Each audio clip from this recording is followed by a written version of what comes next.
सुनना, जरा ध्यान से सुनना इन महापुरुष के वचन। बाबा, हमें क्लेश बना रहता है, एक जलन बनी रहती है, एक अशांति, नाप के देखो हृदय में। तो उन्होंने कहा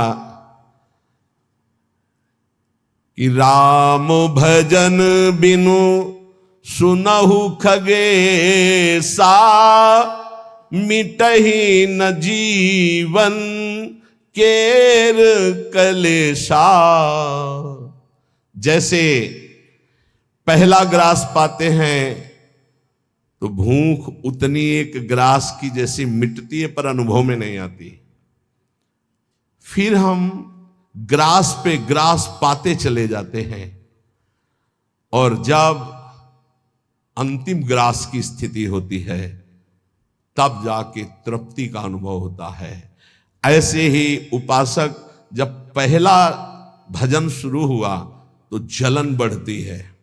ध्यान देना, अगर उसी समय एक कवल पवा करके रोक दिया जाए तो उसको कोई तृप्ति नहीं होगी और परेशानी ऊपर से चित्त में हो जाएगी कि नहीं पा रहा था तो अच्छा था, अब पा रहा था तो भर पेट पाना। ऐसे ही अभी तक भजन नहीं करके विषयों में डूबे थे तो भूले हुए थे, लेकिन अब भजन शुरू किया तो अब जलन शुरू होगी। इतना नाम जप करो कि पेट भर जाए, तब जाके स्वाद आएगा। जिस दिन से भजन शुरू किया उस दिन से भव रोग नष्ट होना प्रारंभ हो गया। व्यर्थ नहीं जाएगा, पर उस नाम का, अंतिम नाम का, जिस समय भगवत साक्षात्कार होगा उसका इंतजार करते हुए नाम जपते रहो, हर कवल खाते रहो, पेट भर रहा है। फिर जब यहां आओगे तब पता खीर कैसी है, पुआ कैसा है, पकौड़ी कैसी है, कचौड़ी उसका स्वाद तब आएगा जब आपका पेट भरने लगेगा। जन्म जन्म के भूखे हो, इसलिए नाम में स्वाद नहीं आ रहा, बिना स्वाद के पाते रहो, यही तुम्हारी अशांति को नष्ट कर देगा। राम भजन बिनु सुनो खगेसा, मिटहि न जीवन केर कलेश। एक एक श्वास में जो तुम नाम जप कर रहे हो, मानो एक एक ग्रास भोजन कर रहे हो, वो तुष्टि पुष्टि क्षुधा निवृत्ति होती चली जाएगी, पर पता चलेगा तब जब आप पेट भर जाएगा।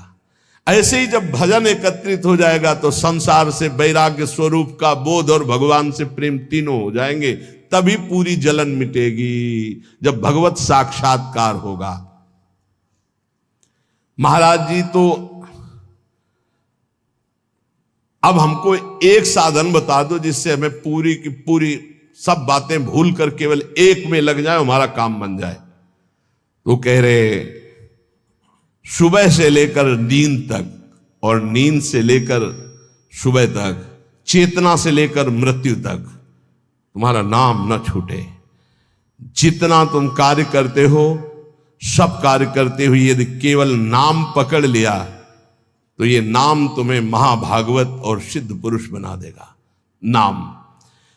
नाम कैसे पकड़ा जाता है? जैसे प्यासे आदमी को खूब अच्छे अच्छे पकवान सामने रख दो, उसे अच्छा नहीं लगेगा, केवल पानी चाहिए, पानी। जैसे भूखे आदमी के पास हीरा जवाहरात दुनिया के सब रख दो, नहीं, भोजन चाहिए, भोजन। ऐसे तुम्हारा नाम में प्रेम हो, उठते बैठते चलते फिरते खाते पीते सब समय नाम नाम नाम, तब तुम्हारे अंदर दिव्यता जागृत हो जाएगी। बाबा, नाम से प्रेम नहीं होता, नाम जपने में मन नहीं लगता, तो तुम जब अपने मन की बुराइयों को पकड़ पाओगे और उनको दूर करोगे तब तुम्हारी नाम में प्रीति होगी। इसीलिए तो कहते हैं कि खूब सत्संग सुनो। जब तक सत्संग नहीं सुनोगे तो तुम्हें पता ही नहीं चलेगा कि तुम्हारी गलतियां क्या क्या हैं, बुराइयां क्या क्या हैं। सत्संग सुनोगे तो सत्संग से दो बात होती है, अपनी बुराइयों का पता चलता है और उनके त्यागने की बलवृत्ति मिलती है सत्संग से। भक्ति स्वतंत्र सकल गुण खानी, बिनु सत्संग ना पावई प्राणी। भक्ति, निरंतर भजन इस समस्त गुणों को प्रकाशित कर देता है, पर बिना सत्संग के शुद्ध भक्ति का जागरण नहीं होता। इसलिए सत्संग से हमारे अंदर जो बुराइयां हैं वो समझ में आती हैं, बुराइयों को दूर करने की सामर्थ्य भी सत्संग से आती है। फिर सत्संग से ऐसा मन सावधान हो जाता है कि बुराई करने की तो बात जाने दो, बुराई की समीपता बर्दाश्त नहीं होती है, बुराई का चिंतन बर्दाश्त नहीं होता है। हृदय दर्पण की तरह साफ हो जाता है, जरा सी भी बुराई बहुत बड़ा पहाड़ जैसा दिखने लगती है। ऐसे उपासक के हृदय में नाम के प्रति प्रियता हो जाती है और वो खूब निरंतर नाम जपने लगता है। महाराज जी, लोग कहते हैं कि भगवान के दर्शन से क्या मिल जाएगा, क्या लाभ हो जाएगा? भगवान के दर्शन हो गए तो फिर बाकी क्या रह जाएगा? उत्तर, भगवान के दर्शन से बढ़कर कोई लाभ?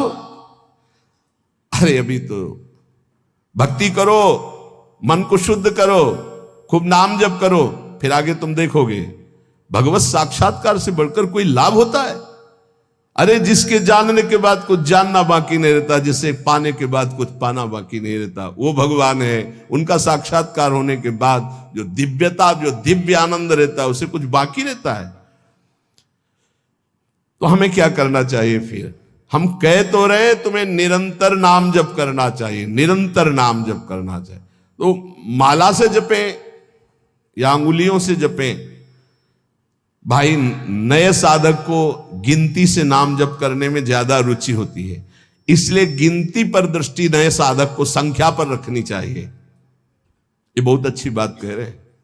नए साधक को संख्या पर दृष्टि रखनी चाहिए। आज 11 माला किया, फिर और बढ़ाया, फिर और बढ़ाया, फिर और आगे चल करके फिर ऐसा मन हो जाता है कि फिर वो निरंतर जब पकड़ता है तो माला भी अच्छा नहीं लगता। कौन गिनती करे, कौन सुमेरु आई तो पलटे, उधर ध्यान दे या अंदर ध्यान दे, फिर वो स्थिति आती है। बाबा, नाम जपने में जैसे मन भागता है तो क्या करना चाहिए? तो नाम को बार बार लिखे या नामी की मूर्ति सामने बना रख ले, छवि सामने रख ले, उस छवि को बार बार देखता रहे। मनो राधा वल्लभ लाल जी की छवि रख ली, बार बार देख रहे हैं, नाम जप कर रहे, फिर अंदर राधा वल्लभ की छवि देख रहे हैं, फिर नाम जप कर रहे, फिर बाहर देख रहे। मन भागे तो छवि में लगाओ, नाम में लगाओ। बाबा, अच्छा बताइए, नाम में प्रीति कैसे हो? शरीर पवित्र रखो, वस्त्र पवित्र रखो, भोजन पवित्र रखो, संग पवित्र रखो, तो विचार पवित्र होंगे। विचार पवित्र होगा तो फिर ये समझ में आ जाएगा कि नाम के बराबर कोई साधना नहीं है, नाम जपने के बराबर कोई साधना नहीं। जो नाम जप करता है उसके लौकिक और पारलौकिक सारी कामनाएं पूर्ण हो जाती है और उसको मोक्ष पदवी मिल जाती है। यदि मोक्ष नहीं चाहता तो उसे प्रेम प्राप्त हो जाता है। देखो, जैसे सूर्य नारायण उदय होते ही अंधकार नष्ट हो जाता है, ऐसे नाम का प्रकाश होते ही अज्ञान अंधकार नष्ट हो जाता है।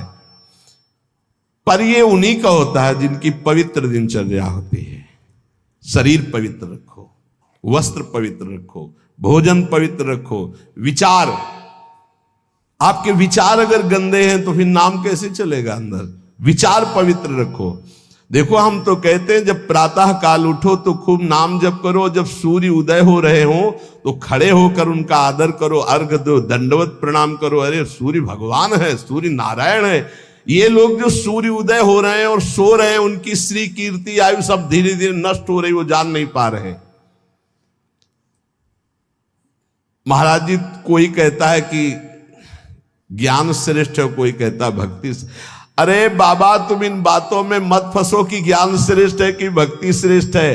अरे जिससे संसार का चिंतन छूटे और प्रभु की याद आवे वो श्रेष्ठ है। जो तुम पकड़ पाओ जल्दी करो, नाम जप करो, इसमें मत लगो कि ज्ञान श्रेष्ठ है कि भक्ति श्रेष्ठ है। मर्यादा भगवान के नाम की एक अमोघ है।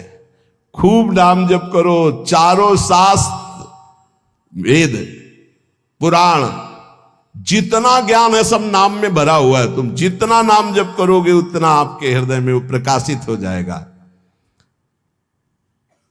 तुम्हारे मन को जैसे विषय खींच रहे हैं ऐसे तुम्हारे मन को नाम खींचेगा। बहुत ध्यान दीजिए, जैसे विषय तुम्हारे मन को खींच रहे हैं, ये भोगूं, ये भोगूं, ये भोगूं, एक दिन नाम ऐसे खींचेगा तुम्हारे मन को, श्री जी से जोड़ देगा। पक्का ऐसा ही है। संसार के भोगों की तरफ से जब ग्लानि होने लगे, घृणा होने लगे, तो समझ जाना कि नाम तुम्हें खींच रहा है प्रभु की तरफ। और अगर ऐसा नहीं हो रहा तो अभी इतना नहीं नाम जप कर पा रहे कि तुम्हारे मन को खींच कर वो प्रभु में लगा दे। जिस प्रकार